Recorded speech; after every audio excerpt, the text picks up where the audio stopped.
దేవునికి మహిమ కలుగును గాక.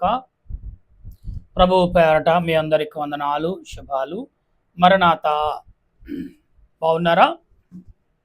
మీ అందరూ క్షేమముగా ఉన్నారని తలంచుచు మన ప్రభువును రక్షకుడైన యేసుక్రీస్తు యొక్క దివ్యమైన నామమున మీ అందరికి శుభములు, దేవదేవునికి కృతజ్ఞతాస్తుతులు చెల్లించుచున్నాను.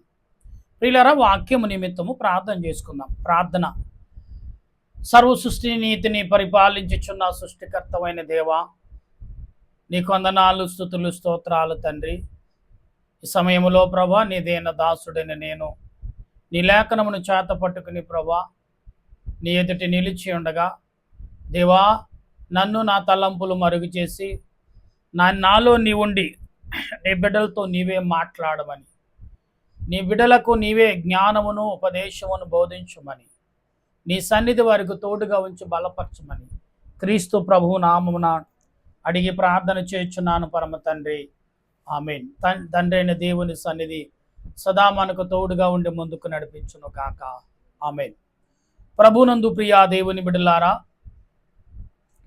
దేవుడు అపోస్తుడైన పౌలు, భక్తుడైన అపోస్తుడైన పౌలు ఈ ఉదయ కాలం నుండి మనకు దేవుని వాక్యం ద్వారా అనేక రకాలుగా నడిచి ఉండొచ్చు, అనేక రకాలుగా ప్రవర్తించి ఉండొచ్చు, అనేక రకాలుగా మాట్లాడి ఉండొచ్చు, అనేక రకాలుగా ఆలోచించి ఉండొచ్చు, అనేక రకాలుగా మనము తలంచుకుని పనులు చేసి ఉండొచ్చు. కానీ ఎక్కడో ఒక చోట ఏంటి ఇలా జరిగింది, ఎలాగెందుకు జరిగిందని ఆలోచించుకునే సమయం మీకు వచ్చిందో లేదో తెలియదు, కానీ ఖచ్చితంగా వచ్చిందని నేను నమ్ముతున్నాను. ఎందుకంటే నేను మానవుడిగా, నేను మనిషిగా జీవిస్తున్నాను కాబట్టి ఆ విషయాలన్నీ కూడా మనం అన్నీ కూడా జ్ఞాపం చేసుకున్న వారిగా ఉన్నాం.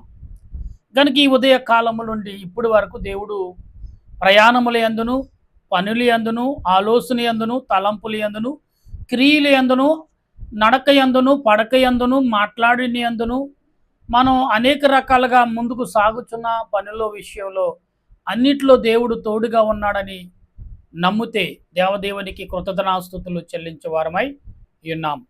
ఎందుకు అంటే మనము దేహము నిమిత్తముగా, ప్రకృతి నిమిత్తముగా మనం భూమి మీద జీవిస్తున్నాం. ఆత్మ తలంపులు కలిగి, అంటే ఆత్మ ఉండబట్టే దేహానికి వెలుగు వచ్చింది. ఆత్మ లేకపోతే దేహానికి వెలుగు ఉండదని మన రూఢిగా నమ్మి ఉండాలి. అందుకనే దాంతోపాటు శరీరానికి ఆత్మ ఎంత రక్షణ కలిగిస్తుందో ప్రకృతి కూడా అంతే తన పరిమితిలో మనుషులకు కావలసిన ఆక్సిజన్ కానీ, గాలి కానీ, నీరు కానీ, మరి తేవ తెలుసు కదా మీకు, ప్రకృతి ద్వారా వచ్చే గాలి, దానివల్ల మనుషులు ఇంప్రూవ్ అవుతూ ఉంటారు. అలాగనే ప్రియులారా, ఇక్కడ ఈరోజు అపోస్తలుడు పౌలైన 1 కొరింథీ పత్రిక 10వ అధ్యాయము మనము చదువుతున్నప్పుడు 23వ వచనం నుండి మనం చదివితే ఇక్కడ కొన్ని విషయాలు మనకు కనబడుతున్నాయి. ఎలా కనబడుతున్నాయో, ఎందుకంటే ప్రభువునకు రోషము పుట్టించుదుమా, ఆయన కంటే మనము బలవంతులమా, అన్ని విషయములందు నాకు స్వతంత్రము కలదని, అన్నియు చేయదగినది కావు, అన్నిటి యందు నాకు స్వతంత్రము కలదు కానీ అన్నియు క్షేమాభివృద్ధి కలిగిన చేయు, ఎవడను తన కొరకే కాదు ఎదుటి వారి కొరకు మేలు చేయించు చూచుకొనవలెను. మన కొరకు మనం జీవించడం కాదు, కానీ ఎదుటి వారి కోసం కూడా మనం ఆలోచించాలంట. ఇలా చాలామంది యాక్సిడెంట్లు జరగటానికి ఏంటంటే వాళ్ళు ఏంటో రుజువు చేసుకుంటా కదా, ఎదుటివాడు ఏమవుతాడో పట్టించుకోని పరిస్థితుల్లో ఉన్నారు. కాబట్టి ఇలా ప్రపంచం మీద, దేశం మీద అనేకమైన ప్రమాదాలు జరుగుతున్నాయి. నా ప్రియ దేవుని బిడ్డలారా, ఈ ఉదయ కాలం నుండి ఇప్పటి వరకు అనేక రకాలుగా మీరు నడిచారు, ఆలోచించారు, తలంచారు, పనులు చేశారు. అయితే ఇప్పుడు మన చేతి పని నిమిత్తం, మన కుటుంబ నిమిత్తం అనేక రకాలుగా ఆలోచించుండొచ్చు. కానీ ఇక్కడ పొరుగువారి కొరకు, అనేకుల కొరకు ఆలోచించారా అని అడుగుతున్నాడు దేవుడు. ఎందుకు అడుగుతున్నాడు? ఎందుకు ఆలోచించాలి? మనం ఆలోచించాలి కాబట్టి. ఇలా ధనవంతుడు పేదవాడిలు, అయ్యా నాకు ధర్మం వేయమని అడుగుతున్నప్పుడు ధనవంతుడు వచ్చి అడుగుతాడు పేదవాడిని, యావయ్యా నువ్వు నా దగ్గరకు వచ్చి ఎందుకు అడుక్కుంటున్నావు? ఇక చాలామంది ఉన్నారు కదా, అంటే నువ్వు ధనముక సమృద్ధి కలిగిన వాడు అయ్యా, నీ గృహాన్ని బట్టి నిన్ను బట్టి నాకేదో పేదవాడిని కొద్ది ముద్దు పెడతావని ఆశకి, నీకు ఎంత తిన్నా తరగని ఆస్తి ఉంది కదా, ఆహారం ఉంది కదా, ఒక ముద్దైనా పెడతామని ఆశతో వచ్చాను అడిగాయా అంటే ధనవంతుడు అంటాడు, నాకు పెట్టే ఆలోచన లేదు, పెట్టను అంటాడు. ప్రియులారా, అప్పుడు ఎలాగుంటుంది అంటే ధనమును బట్టి మాట్లాడాడంటే అవును, ఇలా ధనమును బట్టి, డబ్బును బట్టి, పేరును బట్టి మనుషులు ఎలా ప్రవర్తిస్తున్నారో తెలియట్లేదు. చాలా భయంకరంగా ఉందో లోకం. నా సంగతి ఏంటి తెలుసా, నా బ్యాక్గ్రౌండ్ ఏంటి తెలుసా అంటారు. ఏముంటుంది నీ బ్యాక్గ్రౌండు? లోకంలో ఏముంది? నువ్వు బ్రతికినంత కాలము నీవు చుట్టుపక్కల ప్రజలు ఉంటారు, నీ ఆస్తుపాస్తులు ఉంటాయి. నువ్వు చనిపోతే మళ్ళీ బ్యాక్గ్రౌండ్ ఏంటి? ఎక్కడి నుంచి వచ్చో అక్కడికి వెళ్ళటమే, అదే మన బ్యాక్గ్రౌండ్. కానీ మన బ్యాక్గ్రౌండ్ ఒకటి ఉంది, క్రీస్తుతో మనం క్రీస్తుతో కలిగి జీవించడం, అది అసలైన బ్యాక్గ్రౌండ్. నా బ్యాక్గ్రౌండ్ లోకంలో నీకు ఏముండదు, బ్యాక్గ్రౌండ్ ఏముంటుంది? నీ తర్వాత నీ పిల్లలు వస్తారు, నీ పిల్లలు లేదా రొటీన్ అవుతుంది. నీ బ్యాక్గ్రౌండ్ అనేది స్థిరమైనది నీకుందా? ఈ లోకము లేదు. స్థిరమైనది ఏదైనా ఉన్నదంటే నీ ప్రార్థన, నీ విజ్ఞాపన, నీ స్థుతులు. నిన్నే కాదు, నువ్వే కాదు, నీ వారితో కూడా జీవించడానికి అవకాశం ఉంటుంది. నీ ప్రార్థన, నువ్వు చేసే విజ్ఞాపన, నువ్వు చేసే మంచి పనులు, నీ బిడ్డల కొరకు, నీ వారి కొరకు నువ్వు ఆలోచించిన ఆలోచన విలువగా ఉంటుంది. అయ్యో పలానా ఆయన నా కోసం ఆలోచించాడని ప్రతిరోజు. నిజంగా బైబిల్ గ్రంథంలో, పాత నిబంధన గ్రంథంలో అబ్రహాము దేవ, యాకోబు దేవ, ఇషాకు దేవ అని కొత్త నిబంధనల గ్రంథంలో అనేక భక్తులు ఎందుకు ప్రార్థన చేశారంటే వారు చూపించిన దారి, వారు వేసిన బాట, వారు చూపించిన మేలులు, వారు చూపించిన ఆశీర్వాదములు వారు ఎన్నడని మరుపింప చేయు. అటువంటి జీవితానికి మనం మలచాలి. అంటే ఈరోజు పాఠం ఏంటంటే ఆలోచించుట. మనం ఎవరి కోసం ఆలోచిస్తున్నాం? మన కొరకు మనమేనా? లేకపోతే కట్టుకున్న భార్య కొరకు, మరి కనుక్కున్న బిడ్డల కొరకు అంటారు. సమాజం కొరకు ఏంటి? ప్రకృతి కొరకు నువ్వు ఆలోచించవు. నువ్వు ఎంతసేపు డబ్బు ఉంది కాబట్టి ఏదైనా నువ్వు తెచ్చుకోగలవు, సంపాదించుకోగలవు. డబ్బు అన్నిటికీ పరిష్కారం కాదండి, లేదండి. నీ మనస్సాక్షికి అంగీకారమైన ఏ పని చేసినా అది వ్యర్థం అవుతుందా, ఉపయోగపడుతుందని మనస్సాక్షికి నచ్చింది చేస్తే వ్యర్థం కాదు, నచ్చని చేస్తే ఖచ్చితంగా వ్యర్థమే. అవును, ఖచ్చితంగా. ఎందుకంటే మనస్సాక్షిని బాధ పెట్టి నువ్వు సాధించేది ఏమీ లేదు ఈ లోకంలో. మనసుని గాయపరిచి ఈ లోకంలో సాధించేది ఏమైనా ఉందంటే ఏమీ ఉండదు, ఏమీ ఉండదు. కనుక అందుకే ఆలోచించాలి. మనం ఆలోచించి ఎవరి కోసం ఆలోచించాలి? మనిషి ఆలోచించుట, ఆలోచన చాలా అవసరం అండి మనిషికి. ఎవరి కోసం? మన బిడ్డల కోసమా, సమాజం కోసమా, మనం మన ప్రయాణంలో ఉన్నాం, ఆ ప్రయాణం కోసమా? అవును, ప్రయాణం కోసం ఆలోచించాలి. ఎదర వచ్చే దారి ఎలాగుంటుందో తెలియదు, మరి మనం వెళుతున్నాం అక్కడ ఏముంటాయో లేదో తెలీదు అని మొదట కొన్ని ఇవాళ గూగుల్ లేకపోతే ఇవన్నీ వచ్చేసినాయి కాబట్టి, టెక్నాలజీ వచ్చింది కాబట్టి దాన్ని బట్టి స్కాన్ చేసి అక్కడ ఏముంటున్నాయో ఇంకా టెక్నాలజీ పెరిగిపోయింది. మనం ఎక్కడో ఉంటాం, నీ ఊర్లో నువ్వేం జరుగుతుందో, నీ ఇంటి పేరు, నీ వాకల పేరు అని, నీ ఊరు పేరు, నీ గ్రామం పేరు కొడితే నీ ఊరు, నీ ఇల్లు ఎక్కడుందో, అలాగే చిన్నప్పటి నుంచి అక్కడే ఉన్నాం కాబట్టి నీకు కొంచెం గుర్తులు ఉంటాయి. ఆ గుర్తులు బట్టి గూగుల్ మనకు మ్యాప్ చూపిస్తుంది. ఆ మ్యాప్ను బట్టి మనం ఏంటో, మన వారేంటో కూడా చాలా చూడొచ్చు. అలాంటి పరిస్థితి. ఇంకా టెక్నాలజీ పెరిగిందంట. మన ఊర్లో మనుషులు ఉంటున్నారా, మెసులుతున్నారు లేదా అనేది కూడా చూడొచ్చు అంట. అంత టెక్నాలజీ పెరిగిందంటే ఎక్కడ ఆకాశం అండి, ఎక్కడ ఆకాశం మీద ఉన్న ఏమండి టెక్నాలజీ భూమి మీద ఉన్న భూగర్భంలో ఏముందో కూడా చెప్తుందంట. అంత కెమెరా టెక్నాలజీని మానవుడు ఆకాశం మీద పంపుతున్నాడు. దానివల్ల మరి మనిషి ఏం చేస్తున్నాడో, ఎలా చేస్తున్నాడో ఇవన్నీ కూడా మనుషులు. అందుకే గ్రహించుట అంటే ఆలోచించటం మనం చాలా ముఖ్యమండి. ఆలోచించటం పోతే నీ జీవితానికి ఏదో ఒక రోజున నీ వెనకనే ఏమొస్తుంది? నువ్వు చేసిన పనులన్నీ వెనకనే వస్తాయి. నువ్వు చేసిన పనులు ఎవరూ స్వీకరించకపోతే ఏం చేస్తాయి? నీ వెంటే వస్తాయి. అది మంచి అయినా నీ వెంటే వస్తాయి, చెడ్డ అయినా నీ వెంటే వస్తాయి, నిన్ను విడిచిపెట్టదు. అవతల వారు స్వీకరిస్తే అవతల వారిని బలపరుస్తుంది. మంచి అయితే మంచి, చెడ్డ అయితే చెడ్డ. ఏదైనా అవతల వాడు స్వీకరించాడా దానికి బాధితుడు అవుతాడు అవతల వాడు.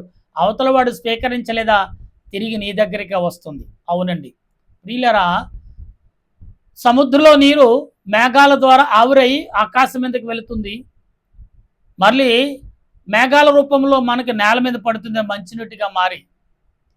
మరి మన నదులు ఆపుకుంటున్న తర్వాత నదులు ఎక్కడ లేకపోతే మరలా ఎక్కడి నుంచి అయితే వచ్చిందో అక్కడికే చేరిపోతుంది నీళ్లు. గాలి, నీరు, ప్రకృతి కూడా అంతే.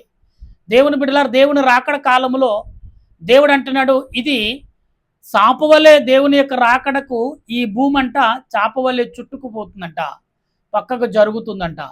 అప్పుడు అన్నారు దేవుడు, అపోస్తలుడైన పౌలు చెప్తున్న మాటలు ఎలాగున్నాయంటే ఆత్మ సంబంధమైన మాటలు. కొత్త ఆకాశం కొత్త భూమి దేవుడి సృష్టించబోతున్నాడని గ్రహించిన భక్తులు. అందుకనే భక్తులైన వారు ఆలోచించుకుంటే ఏ పని చేయలేదు, ఆలోచించుకుంటే ఏ ప్రార్థన చేయలేదు, ఆలోచించుకుంటే ఏ మాట రాయలేదు, ఆలోచించుకుంటే ఏ పని ఏ ప్రకటన కూడా ప్రకటించలేదు. ఇవాళ నువ్వు ప్రకటిస్తున్న ప్రకటన వాక్యము ద్వారా ప్రకటిస్తే పర్లేదు. వాక్యములో ఏదో బాగుంది కదా రూట్ అని 2 మాటలు జోడించి చెప్పావు అనుకోండి, దానికి బాధ్యత నీవే చెప్పాలి. ఆ బాధ్యత కలిగిన మాటలు నువ్వు గీని చెప్పకపోతే ఖచ్చితంగా దాన్ని రేపొద్దున్న ఆ బాధ్యత కలిగిన మాటలు అంటాయి, ఎందుకు నన్ను బలపరచవని. నువ్వేదైతే బలపరచావు నేను ప్రశ్నిస్తుంది. ఎందుకు ప్రశ్నిస్తుంది? నువ్వెందుకు నన్ను బలపరిచావు, నువ్వు నాకెందుకు రూపం ఇచ్చావు అని అడుగుతున్నారు. రూపం లేని దానికి రూపం ఇచ్చేది మనమే. నేను ఆలోచన లేకుండా చేసిన పనులు ఎంత ప్రమాదం చుట్టుకుంటాయంటే ప్రాణం పోయేంత ప్రమాదం మనకు చుట్టుకొస్తాయి. అందుకే పౌలు గారు అండి చాలా జాగ్రత్తగా చెప్తాడు. ఏమని చెప్తున్నాడు ఇక్కడ ఆయన అంటే, మన సాక్షిని ఏమి విచారణ చేయక తిని అయితే ఎవడైనను, ఇక్కడ మనం గమనించాలి ప్రియులారా, దేవుడు అంటున్నాడు చూడండి, మనము ఎంతగా ఉన్నామో అంతవరకే మనస్సాక్షి నిమిత్తము ఏ విచారణయు చేయక ఉనుడి. అయితే ఎవడైనను మీతో ఇది బలి అర్పింపబడిదని చెప్పిన ఎడల అట్లు తెలిపిన వానికి నిమిత్తము మనస్సాక్షి నిమిత్తము తినకొడి. అంటే మనం తినే వస్తువు ఏంటో అది ఏంటో అనేది కూడా తెలియకుండా నీకు చేతికొస్తే ప్రార్థన చేసుకు తినేసేయి. ఆలోచించు మొదట, ఇదేంటిది వింతగా ఉందే, నీ మనస్సాక్షి చెప్తుంది, నీ ఆలోచన చెప్తుంది తినొద్దని. ఆగిపో, పర్లేదు తింటే ఏమనుకుంటారు. ప్రజలను చూసి నువ్వు మబ్బు పడకు, నీ అంతా నువ్వు ఆలోచించుకో. నీకంటూ ఆలోచన దేవుడు ఇచ్చాడు, నీకంటూ నిర్ణయం ఇచ్చాడు, నీకంటూ తలంపులు ఇచ్చాడు. దాన్ని మొదట నువ్వు కోరుకో. ఏం చేస్తే బాగుంటుందని అడుగు, అంతరాత్మను అడుగు. ఇది మంచిది కాదని ఒక్క నిమిషం, ఒక్క సెకండ్లోనే నువ్వు 1 అనే లెక్కట్టక ముందే నీకు సమాధానం ఇస్తా. అంత వేగంగా ఉంటుంది ఏది ఆలోచన, చాలా వేగం. అందుకే ఆలోచించండి, గ్రహించండి అని అర్థం ఏంటంటే, ఆలోచించకుండా ఏ పని చేస్తున్నప్పుడు అది వ్యర్థమైంది అనుకోండి, మనం ఎంత ప్రమాదం చేసినా, అందుకే ఎంత పని చేసినా ప్రయోజనం ఉండదు. అందుకే పెద్దలు అంటారు, కాలు జారిన తీసుకోవచ్చు కానీ నోరు జారితే తీసుకోలేము. ఎందుకంటే నీ రూపం వచ్చేస్తుంది అక్కడ. నోరు జారితే నీ రూపం. ఇవాళ గూగుల్ చెప్తుంది, మనం మాట్లాడితే దాని రిపీట్, దాని అర్థము మన గూగుల్లో మనకి సెల్ ఫోన్లో వచ్చేస్తుంది. అంటే మనం మాట్లాడి ఆటోమేటిక్గా గూగుల్ టైప్ కొడుతుంది, ఇది దీని అర్థం అని. తెలుగులో ఎన్ని భాషల్లో కలితే అన్ని భాషలు చెప్తుంది. అంటే ఎంత వేగంగా టెక్నాలజీ ఉందో మన ఆలోచన అంత వేగంగా ఉండాలనేది దేవుని ఉద్దేశం. అయితే ఇక్కడ అంటున్నాడు, నిమిత్తమనగా నీ సొంత మనస్సాక్షిని నిమిత్తము కాదు, ఎదుటివాని మనస్సాక్షి నిమిత్తము ఇలాగూ చెప్పుచున్నాను. అంటే నీ మనస్సాక్షి నిమిత్తం నువ్వేమీ చేయలేకపోతున్నావు, ఎదుటివాడు మనస్సాక్షి మీద నువ్వు ఆధారపడుతున్నావు కాబట్టి నీకు చెప్తున్నాను. అవును, ఇవాళ చాలామంది 99% కూడా ప్రజలందరూ కూడా మనస్సాక్షి తనగా మనస్సాక్షి లోబడట్లేదు. ఎదుటివారి మనస్సుకి సెకండ్ ఒపీనియన్ తీసుకుంటున్నామండి, సెకండ్ యొక్క సలహా తీసుకుంటామండి. తీసుకోవచ్చు, అది మొదటి నీ మనస్సాక్షికి తట్టనప్పుడు, నీ మనస్సాక్షి నేను బలపరచినప్పుడు, నీ మనస్సు నీకు తోడైనప్పుడు, అప్పుడు ఎదుటివారి యొక్క మొదట ఇది నీకు తోడైనప్పుడు దేవుణ్ణి అడగాలి. నువ్వు కొలిచిన దేవుడు, నువ్వు ఆరాధించిన దేవుడు, అయ్యా నా పరిస్థితి ఏంటి ఇది అని అడిగినప్పుడు అప్పుడు సమాధానం రాలేదనుకోండి, తోటి మానవుడు ఎదుటిగా ఉంటాడు కాబట్టి అడగటంలో, అన్నా నాకు చిన్న డౌట్ ఉంది, ఇది క్లియర్ చేస్తావా, చేయగలవా అని అడిగి మనం క్లియర్ చేసామనుకోండి, మన డౌట్ అవతల వాడికి ఆలోచన వస్తే చేయగలడు. లేదంటే నాకు తెలియదు బ్రదర్, తెలియదు తమ్ముడు, తెలియదని మనకి చెప్తాడు. కొందరు తెలిసుండి చెప్పరు, కొందరు తెలియకపోయినా చెప్పరు. తెలిసిండు కొందరు చెప్పరు, కొందరు తెలియకపోయినా చెప్పరు. నాకు తెలియదని కొందరు చెప్తారు, తెలిసిండు కూడా చెప్పరు. ఏం చెప్తే నాకేంటి అనే రీతిలో ఇవాళ మనుషులు ఉన్నారు. కానీ ఇక్కడ అంటున్నాడు, మనస్సాక్షి, నీ మనసు ఎదుటివారి మనస్సాక్షి మీద ఆధారపడి నువ్వు ఉంటున్నావేమో, అలా కాదు అంటున్నాడు. అనగా వేరొకరి మనస్సాక్షిని బట్టి నా స్వాతంత్రము, వేరే మనస్సాక్షిని బట్టి నా స్వతంత్రతను తీర్పు తీర్చుటకు ఎలా నేను కృతజ్ఞత పుచ్చుకున్న ఎడల నేను దేనిని కృతజ్ఞతాస్తుతులు చెల్లించుతున్నానో దాని నిమిత్తము నేను దూషింపున ఎడలేలా, నేను దేని నిమిత్తం కృతజ్ఞతాస్తుతులు చెల్లించుచున్నానో దాని నిమిత్తము నేను దూషించబడి ఎలా అని అంటే నేను దేవునికి అందరూ విశ్వాసంగా భక్తిగా నడుచుతున్నాను, కానీ నేను ఎలాగ ఆలోచించకుండా ప్రవర్తిస్తానా, లేదే నాకు తెలుసు కదా, నా విశ్వాసం నాకు తెలియదా, అలాంటప్పుడు ఎందుకు ఈ యొక్క శోధన నా మీదకి వస్తుంది అని ఆలోచించి కూడా నువ్వు ప్రవర్తిస్తున్నావు. అందుకే ఆలోచన చాలా ప్రాముఖ్యం మనిషికి. అయితే ఇక్కడ అంటున్నాడు, మీరు భోజనము చేసినను పానము చేసినను మీరేము చేసినను సమస్తమును దేవుని మహిమపరచుటకు. ఇక్కడ దేవుని ఏమి చేసినా కానీ, పానీయము చేసినా, భోజనము చేసినా, ఏమి చేసినా దేవుని మహిమ కొరకు చేయండి. దేవునిని గణపరచుటకు చేయని తప్ప మీ ఇష్టమైన రీతిలో చేసుకున్న ప్రయోజనం ఉండదు. ఇలా చాలామంది కూడా ఈ లోకంలో మెప్పు పొందటాకే చేస్తున్నారు తప్ప ఆత్మ సంబంధమైన ఆలోచన కలిగి ఎవరు చేయట్లేదు అనేది లేఖనం చెప్తుంది. నేను కూడా అంతే అనుకుంటున్నాను. ఒక్కొక్కసారి చాలాసార్లు ఏదో ప్రార్థన చేస్తే కళ్ళు మూసిని చేస్తున్నాం కదా, దేవుని ఆత్మకు లోబడుతున్నాం, కానీ నా ముందు కూర్చున్న వారు కళ్ళు తెరిచి నన్ను హేళన చేసేవారు కొందరని కనబడుతున్న రీతిని బట్టి మనం చూస్తున్నాం. అందుకే ఎవరైనా తన మనస్సాక్షికి లోబడి పని చేయాలి తప్ప ఎదుటివారు మనస్సాక్షి లోబడితే ఎదుటివారి తర్వాత నువ్వు శోధనలో పడడు, ఎదుటివాడు నీకు పడడని ఈ లేఖన యొక్క భావం చెప్తుంది. అయితే క్రీస్తు దేశస్థుల అయినను దేవుని సంగముకైనను అభ్యంతరము కలగ చేయకూడదు. ఇలాగున నేను కూడా సంప్రయోజనము కొరక అనేకులు రక్షింపబడే వలనని వారి ప్రయోజనము కోరుచు అన్ని విషయములను అందరినీ సంతోషపెట్టుచున్నాను. తన సంతోషము కంటే ఎదుటి వారి యొక్క సంతోషాన్ని పెట్టడానికి ప్రయత్నం చేస్తున్నాడు. అవును, తన మనస్సాక్షిని అడుగుతున్నాడు, ప్రశ్నించుకుంటున్నాడు, తనకు తాను ఆలోచించుకుంటున్నాడు. ఇది చేస్తే ఎలాగుంటుందని ఎదుటి వారి ఎడల చేసి దాని సత్యాన్ని గ్రహింప చేస్తాడు. ఈరోజు మనం ఎలాగున్నాం, ఆలోచిస్తున్నామా? ఆలోచన లేకుండా చేసిన పనులు మనకి అనేక రకాలకి ఇబ్బందులు తెచ్చిపెడుతున్నాయా? ఎస్, ఖచ్చితంగా తెచ్చిపెడతాయి. ఎందుకంటే అర్థమలేని మాటలు, అర్థమలేని పనులు, అర్థమలేని ప్రయాణము, అర్థమలేని ఆలోచనలు, అర్థమలేని క్రియలు మనకి ఎలా ఉన్నాయంటే వేదన తెచ్చిపెట్టేదిలాగా ఉన్నాయి. ఎంత వేదన అంటే మనం బాగానే ఉంటాం, మన వెనక ఉన్నవారందరూ నలిగిపోతారు.